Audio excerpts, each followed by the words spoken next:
Welcome to our channel. Today we how to authenticate with Redis Enterprise Cloud using API tokens, beginner guide step by step clearly. To authenticate with Redis Enterprise Cloud using API tokens, first, log into your Redis Enterprise Cloud account. Navigate to the account settings section of the dashboard. Locate the API tokens option on the settings page. Click on Create API Token to generate a new token.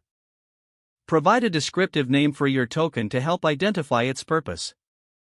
Set the appropriate permissions for the token based on your needs. Once you have configured the settings, click the Create button. Your new API token will be displayed on the screen. Make sure to copy the token and store it securely, as this will be the only time it is shown. Now, open your preferred API client or integrated development environment. In your API client, set the request method to the one you need, such as GT, POST, or DELETE. Enter the URL for the Redis Enterprise Cloud API endpoint you wish to interact with. In the Headers section, include a new header labeled Authorization.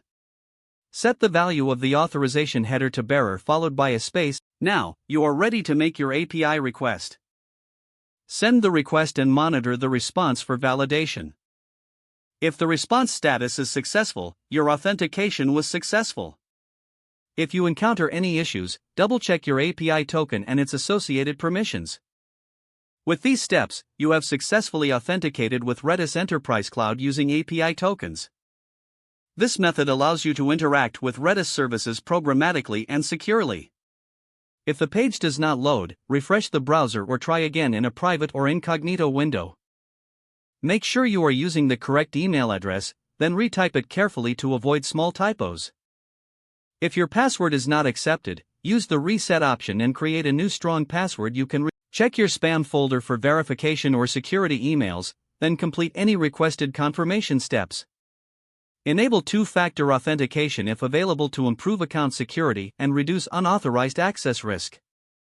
After signing in, review your profile details so your contact information and settings are accurate and current. If you see an error message, note it down and try again after restarting your device and internet connection.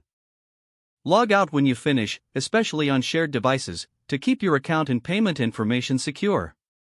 If the page does not load, refresh the browser or try again in a private or incognito window. Don't forget to like this video and subscribe to our channel for more step-by-step tech guides.